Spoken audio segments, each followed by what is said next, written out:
Shalom saudara terkasih, jumpa lagi dalam program Pastor Talk dari Gereja Zion Church of Christ.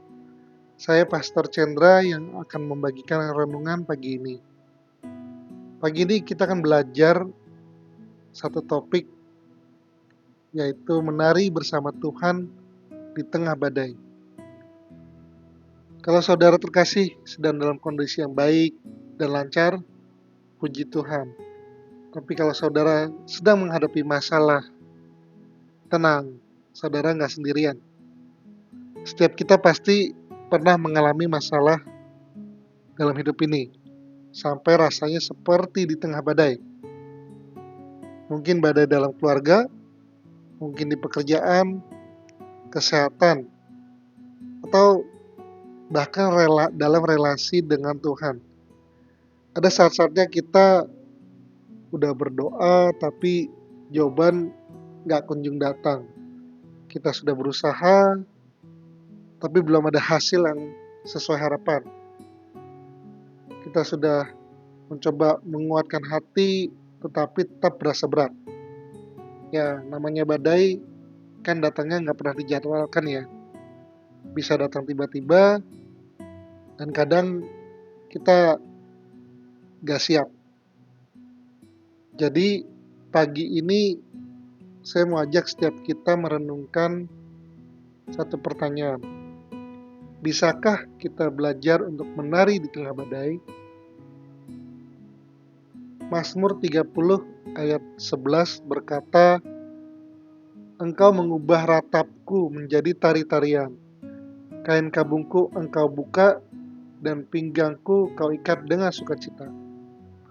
Di sini Daud berbicara soal tari-tarian. Tapi menariknya, dia bilang itu datang dari ratapan. Artinya, Daud mengalami masa berat terlebih dahulu. Dan di tengah masa berat itu, Tuhan datang dan mengubah kesedihannya menjadi sukacita. Pertanyaannya, bagaimana Daud sampai bisa menari dalam kondisi yang berat?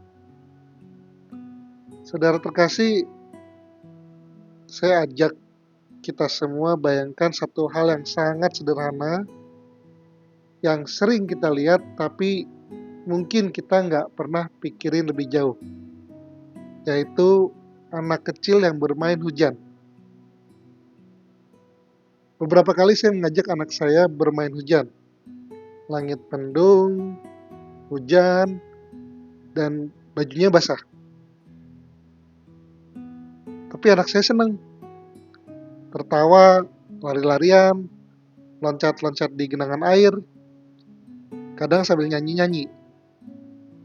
Kenapa? Karena buat mereka itu momen sukacita. Meskipun dingin, meskipun mungkin bisa aja masuk angin. Karena mereka nggak fokus ke badai. Mereka fokus ke siapa yang ada di sekitar mereka dan apa yang bisa mereka nikmati saat itu. Anak saya nggak mikirin soal basah, nggak mikirin soal baju kotor. Mereka hidup di momen itu, di momen hujan itu. Mereka bersukacita di momen itu. Nah, ini yang sebenarnya Tuhan mau ajarkan ke kita. Kita memang gak bisa mengatur badai, tapi kita bisa pilih untuk tetap berjalan, bahkan menari bersama Tuhan di tengah badai itu. Dalam Yesaya 43 ayat 2, Tuhan memberi janji yang luar biasa. Apabila engkau menyeberang melalui air, aku akan menyertai engkau. Atau melalui sungai-sungai, engkau tidak akan dihanyutkan. Apabila engkau berjalan melalui api, engkau tidak akan dihanguskan, dan nyala api tidak akan membakar engkau. Saudara terkasih, saya juga percaya bahwa kita semua punya kisah badai masing-masing. Kita lihat kisah Paulus dan Silas. Mereka adalah dua rasul yang dipenjara karena iman mereka. Mereka dicambuk dimasukkan ke dalam penjara yang gelap dan sempit dalam kondisi yang sangat buruk, diperlakukan dengan sangat tidak adil. Kalau kita di posisi Paulus dan Silas, mungkin kita akan merasa putus asa, bahkan marah pada Tuhan. Tetapi apa yang mereka lakukan? Mereka berdoa dan menyanyikan puji-pujian kepada Tuhan bahkan di tengah malam. Dalam Kisah Para Rasul 16 ayat 25-26 berkata, pada tengah malam Paulus dan Silas berdoa dan menyanyikan puji-pujian kepada Allah. Dan orang-orang yang ada di penjara itu mendengarkan mereka. Tiba-tiba terjadi gempa bumi yang hebat, sehingga dasar penjara itu tergetar, dan seketika semua pintu terbuka, dan terlepaslah semua belenggu mereka. Mereka memilih untuk memuji Tuhan meskipun dalam keadaan yang sangat buruk. Mereka tahu walaupun kondisi mereka gelap, tetapi Tuhan tetap bersama mereka. Dan kita lihat apa yang terjadi. Tuhan mendengar doa mereka dan mengirimkan gempa bumi yang membebaskan mereka dari penjara.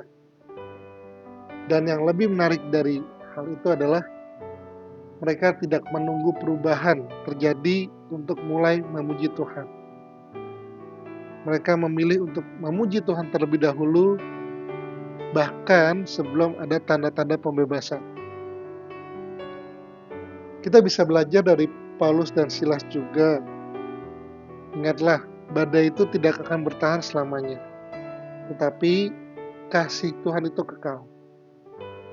Kita bisa memilih untuk menari di tengah badai, bukan karena badai itu indah, tetapi karena Tuhan kita lebih besar dari apapun yang kita hadapi. Hari ini kita belajar dari Daud, Paulus, dan Silas, belajar untuk tetap percaya, bersukacita, dan menari bersama Tuhan. Menari bukan karena kita kuat, tetapi karena kita tahu Tuhan selalu menyertai kita. Terima kasih, saudara terkasih, sudah mendengarkan Pastor Talk pagi ini. Doa saya, dimanapun kita semua berada, penyertaan Tuhan selalu sempurna atas setiap kita. Tuhan Yesus memberkati.